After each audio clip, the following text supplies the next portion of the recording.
దేవుడు నా కుటుంబాన్ని ఆయన కృపతో ఎలా కాపాడుతున్నాడో ఒకసారి విందామా? పగలు మేఘస్తంభమై, రాత్రి అగ్నిస్తంభమై, నా పితరులను ఆవరించి ఆదరించిన మహనీయుడవు.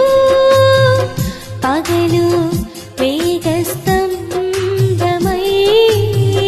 రాత్రి అగ్నిస్తంభమై, నా పితరులను ఆవరించి ఆదరించిన